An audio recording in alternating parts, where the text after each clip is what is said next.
saya lihat ya di Nepal ya, kejadian Nepal itu disebut Gen apa Gen Z ya, Gen Gen Z, Z, Gen Z Gen ya. Z, Gen Z. Di Bulgaria kemarin gue lihat, wah jutaan orang Gen Z juga, ya ini Gen Z loh, gerakan pemerintahnya lama. Jadi kalau generasi baru itu paham konsep konten, gue rasa mudah loh, ya karena mereka kering dengan ide ya. Kita kasih ini kalau generasi baru paham, maka sistem lama mati dengan sendirinya. Prof, generasi baru di sini beda, Prof. Generasi baru di sini tuh yang dikejar pahala sama surga, Prof.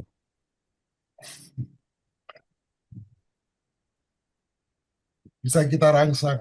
Nepal aja bro bisa begitu.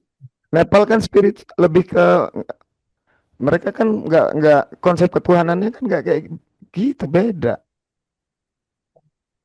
Untuk itu Ya bro, itu yang serahkan perlu aja. diperjuangkan. Nah, jadi kita harus ada peta aktornya bro. Jadi misalnya pemikir-pemikir kayak Bro Daniel, Pak Edi, Tovan, nah itu merumuskan. Lalu kita pakai adat untuk legitimasi alam lah, legitimasi alam. Makanya sebenarnya protes kita terhadap itu, terhadap penjajahan mental melalui dogma itu kan usaha kita juga untuk ngedobrak bahwa lu tuh generasi muda tuh pikiran lu tuh daya cipta yang ada di pikiran lo, critical thinking sama common sense lo itu yang perlu ditumbuh kembangin, bukannya malah mandek gara-gara lo ke, apa fokusnya mikirin pahala sama surga gitu. Surganya siapa? Siapa yang janjiin surga sama lu? Gitu. Kalau misalnya saya menjanjikan mobil Pajero ke Beli Jimbar, sementara saya nggak punya mobil Pajero nih. Berarti kan saya penipu. Lah ini orang yang janjiin kamu surga, emangnya dia yang punya surga kok janji-janjiin surga ke kamu? Itu kan penipu namanya, penipuan itu. Itu namanya scam.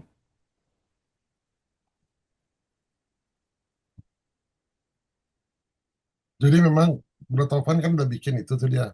Jadi dia pendekatannya bukan mulai dari elit politik kan bro. Itu kan mulai dari makna, bukti, presiden, terus komunitas bergerak kan. Jadi Iya, komunitas-komunitas lokal kan yang dipakai. Ya. Komunitas lokal, iya. kan. Itu dia merumuskan, lalu mulai komunitas lokal. Lalu kepala-kepala adat mulai bergerak. Akademi lah mulai bikin bahasa-bahasa ilmiah itu tadi. Yang pembodohan linguistik tadi, ya pembodohan itu gimana. Makanya Nah, kan beberapa teman sering kesel sama saya termasuk dulu Bro Topan juga kalau dia katakan atau beli Jimber misalnya. Kalau beli Jimber sih nggak dia iya iya aja kalau dia. Misalnya pakai terminologi yang maknanya nggak sesuai terus ditaruh di dalam kalimat jadi kacau secara etimologi. Itu kan saya duluan yang pasti akan bilang itu nggak gitu loh. Artinya tuh bukan itu. ya, saya tahu dia menguasai itu. Gitu. Karena Tapi mulai mulai dari situ saya apa sedikit-sedikit eh jadi terbukanya pikiran terus ke arah terbukanya kesadaran. Salah satunya ketika waktu mempelajari literatur atau apapun itu, eh, kita nangkep maknanya dengan pemaknaan yang tepat, bukan pemaknaan yang melintir. Kalau udah ikut pemaknaan yang melintir, enggak karu-karuan, udah pasti itu. mungkin Tovan ya, itu kan orang Jawa Barat ya. Coba kita lihat dari sekian banyak eh, wilayah gitu ya, gubernur. Kita bikin pilot project dulu satu wilayah aja. Kalau kita mau ngomong sama gubernur Jatim susah, paling gampang sama gubernur Jawa Barat.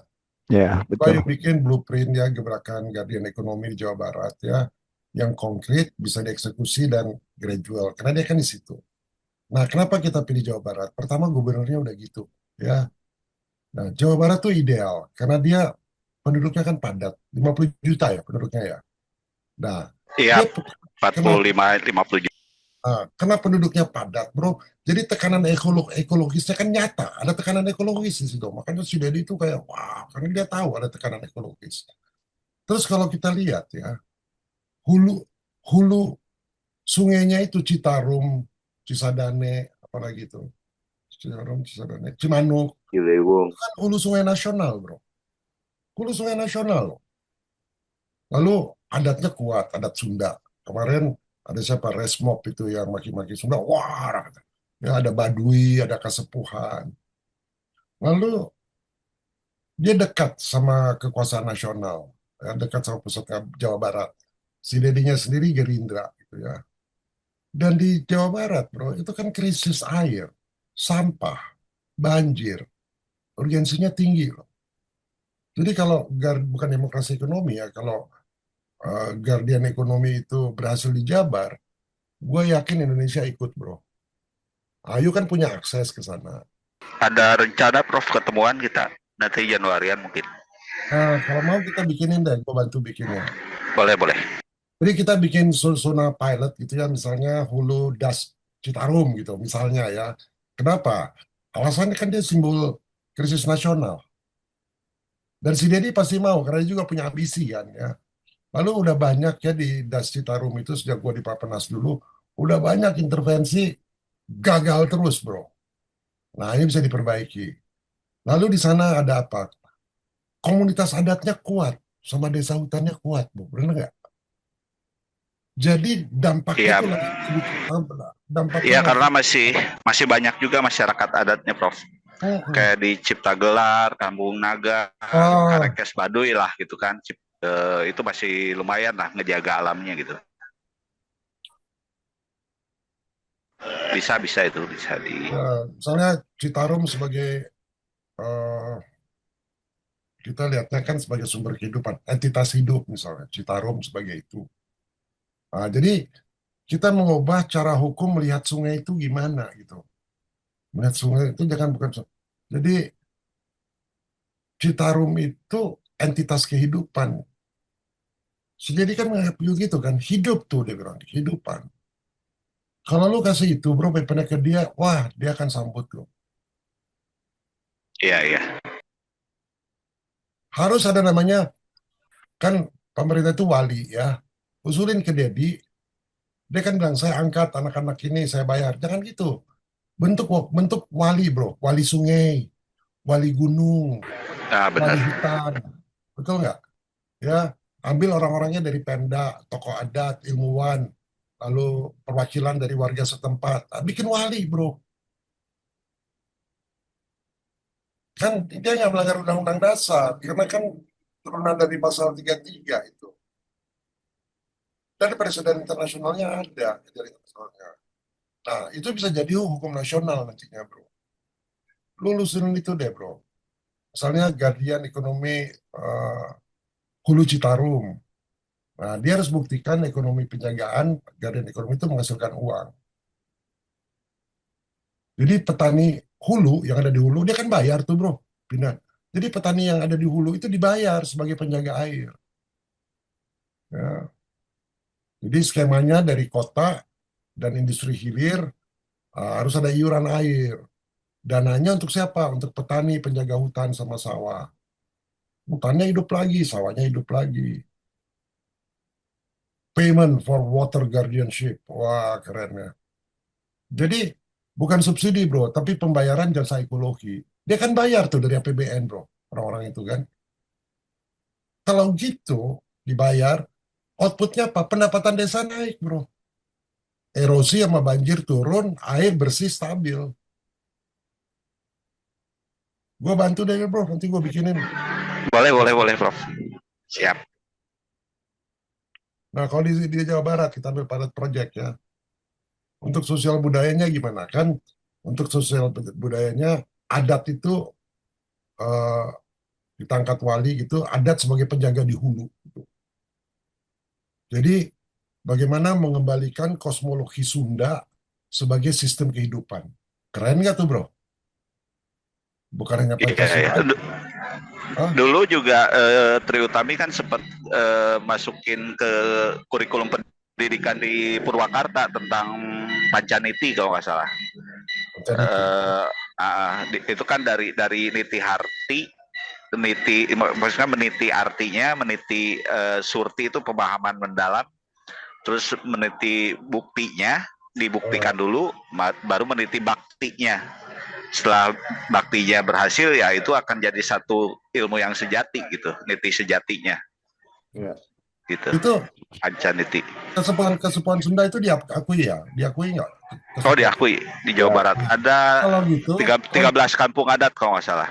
nah kalau itu diakui kesepuhan Sunda itu, angkat mereka ya sebagai penjaga kawasan hulu, bro. Dan mereka punya hak menentukan zona larangan. Ini nggak boleh, ini nggak boleh. Itu yang Ah, nentuin bis, kesepuhan. bisa bisa Prof dijadiin pergub itu.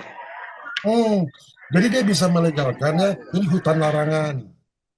Nah, di sini ritual dari siklus tanaman. Bikin kalender ekologis adat, bro. Kalender ekologis adat di Sunda itu kan ada kan, bro. Udah ada Caka Sunda ada. Jadi negara itu tidak mengambil alih, dia hanya menguatkan gitu.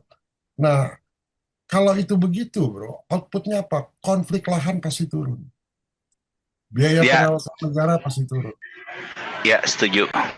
Ya, Terus tadi kan Prof sempat singgung tuh bahwa kita ini sekarang yang disebut kekayaan itu kan bukan punya kita tapi punya generasi selanjutnya kan gitu. Nah, eh, makanya kita juga harus berhenti mewariskan kesesatan berpikir, berhenti mewariskan eh, segala macam kebusukan tadi itu gitu.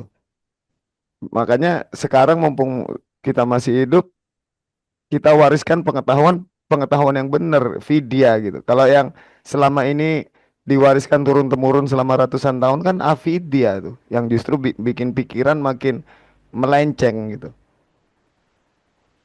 ya, Terus kalau kita perhatiin tuh Prof, Kang Deddy itu atribut yang dia pakai, pakaiannya itu bukan pakaian eh, pejabat. gubernur, tapi pemangku itu, pakaian mangku, mangku negara itu. Bro, ini yang bagus ya, bro ya. Yuk kan sama Persundaan dekat tuh ya. Hmm. Mungkin ini harus ada di lapis institusi juga, bro. Tadi kita udah bisa lapis dulu apa, tapi ada lapis institusi. Nanti kira-kira idenya gini ya. Di lapis institusi harus ada namanya Dewan Wali Jawa Barat. Dewan Wali Alam. Ah, si Dedi kan suka tuh. Dewan Wali Alam Jawa Barat. Tujuannya apa? Keputusannya tidak merusak generasi depan, masa depan. Salah satu sahabat terdekat beliau kan juga kenal sama kita, Prof. Ya, ya, saya tahu. Hmm. Saya tahu. Nanti dia aja suruh ngomong. Dia kan resi, bro. Tapi kita bikinin dulu, bro. Jadi, Pak Dedi, Pak Gubernur, kita rasa kita perlu ada Dewan Wali Alam Jawa Barat. Keputusan tujuannya memutuskan tidak merusak generasi depan. Oh iya, ya, strukturnya gimana? Ya, strukturnya gubernur sebagai simbol. Lalu tetua-tua adat gitu ya, strukturnya gitu ya.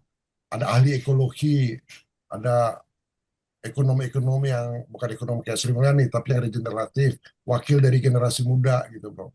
Pemenangnya gimana? Dia punya hak veto ekologis, bro. Eh, Kayaknya protokolnya ini ide usul saya aja nih, Prof. Kayaknya protokolnya mendingan sebelum maju ke beliau kita kumpul ngobrolin ini ke sama Idarsi dulu. Ya, ya, boleh, bro. Tapi kita bikin dulu deh, kita tunggu deh ininya. Ya, Jadi Jawa Barat itu provinsi penjaga, bro. Provinsi penjaga, Guardian Province. Wah, keren ya. Dia mengubah citra sama arah pembangunan tuh dia rubah. Gua nggak lihat ada harapan lagi di gubernur lain, bro. apalagi Jawa Tengah ini kan sekarang dia masih apa ya, kental feodalisme imperialnya. Masih Gue inget tahun 60-an tuh, aduh Jawa Barat indah banget. Jadi ini kan Jawa Barat udah jadi provinsi industri, bener nggak? Kan provinsi industri. Nah, iya. narasinya kan dibikin dari provinsi industri jadi provinsi penjaga air dan kehidupan. Misalnya gitu ya. Nah, efeknya apa? Pariwisatanya bermartabat, investasi hijau, lalu apalagi dukungan dari publik pasti akan luas. Kalau dia bikin gitu, bro ya. Nah, jadi indikator suksesnya bukan PDB, bro. Ya, ukuran indikatornya misalnya kualitas air naik, banjir turun, pendapatan desa di hulu naik, karena kan yang di hulu yang menjaga kan wali hulu tadi. Lalu konflik konflik lahan turun, apalagi. biaya kesehatan turun. Kalau itu semua gitu, kepercayaan publik naik. Bisa jadi presiden dia tuh. Itu Raja Medang dulu pernah punya persetujuan seperti yang Prof bilang dengan penguasa dengan Raja Jawa Barat. Kalau nanti mungkin kalau aku salah, Bro Tovan bisa koreksi nih. Salah satu Raja Medang punya perjanjian sama Prabu Siliwangi dengan konten persis seperti yang Prof bilang tadi. Dan sebagai simbolis dari agreement itu untuk menjaga tanah, menjaga air tadi, itu pohon hanjuang, pohon andong yang warna ungu itu. Jadi orang-orang yang tahu itu, termasuk saya, itu pasti tanam di halamannya. Hmm. Untuk sebagai pengingat, pengeling-eling gitu. Bahwa aku adalah penjaga tanah dan penjaga air, aku nggak boleh ngerusak ini gitu. Prof, eh, apa Ya, pembentukan Mas. dewan apa gitu ya? Kalau menurut saya sih, Prof, yang penting Indonesia tuh figur loh, Prof, bukan lembaga. Ya, kita bikin ada korupsi, bikin KPK, KPK-nya ikut korupsi. Ya, bikin lembaga-lembaga buat jaga ini, jaga itu, yang ngejaganya malah bisa disogok gitu. Ya sekarang dengan adanya Deddy Mulyadi tanpa membentuk lembaga baru aja kan ada perubahan ya. Menurut saya Ya. mah yang penting di Indonesia tuh figur, Prof, bukan merubah sistem atau menambah dewan atau menambah lembaga lembaga negara gitu. Figurnya harus yang benar-benar sudah terpanggil untuk memperbaiki gitu. Dia menurutnya terpanggil nggak? Kenapa? Si Dedi terpanggil nggak? Terpanggil. Ah, Ya, jadi kalau dia lakukan, kita beri konsep-konsep, kita bantu dia, ini kan kelihatannya ya, with all respect ya, dia tuh kelihatannya orangnya tuh intuitif, ya. Ada cak ngejeblak, ngejeblak dia, tak dijeblak, ya. Dan nggak ada takutnya nih orang. Dan dia tuh ngomong kemarin gini ya, berkesan sekali buat gue terkesan banget ya. Oh, dia bilang gini, zina itu zina itu dosa, dia bilang. Iya, dia bilang. Dia kan suka ada sini sama Islam kan. Lalu judi itu dosa, tapi ada dosa yang lebih besar dari itu apa? Jika merusak alam semesta. Wah, ini maksud gua, bro. Kita komporin di situ tuh, bro. Ya, kalau masukin konsep-konsep itu, karena pasal gimana kita nguji pasal 33 versi alam semesta kita yang tadi kita diskusikan, diuji di lapangan. Jadi jangan diperdebatkan di DPR, bro. Karena kalau udah diuji di lapangan, berhasil, pasal 33 lama otomatis ditinggalin secara alami, bro. Ada ya, ada pilot dulu gitu ya, Ah, Prof. ah. Kalau kita hanya Dikerdilkan, berdebat saja, hah, gimana Pak?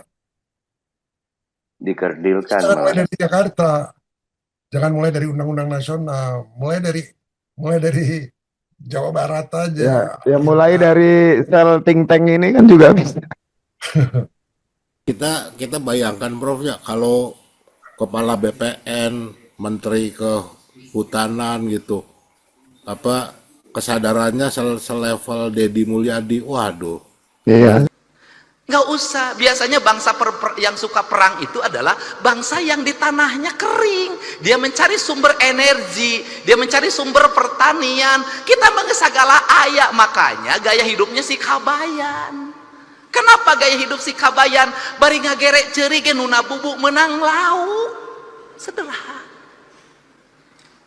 Kenapa jadi begini hari ini? Karena hari ini di Jawa Baratnya sudah ada keragaman orang. Dari Sumatera, dari Kalimantan, dari Jawa Tengah, dari Jawa Timur. Semuanya hidup bersatu di sini. Maka sekarang kita berkompetisi. Nggak bisa ngandelin lagi ngagerek celi. Lamun ngagerek celi mana? Celi terus kayak manajer benangku batur alam. Makanya dirubah lagi oleh saya, harus kecekatan, tepat waktu, efektif. Dan saya contohkan di acara-acara provinsi, MC cuman pertama, kesininya nggak usah. Kenapa? Menghambat waktu dan cermin orang bodoh.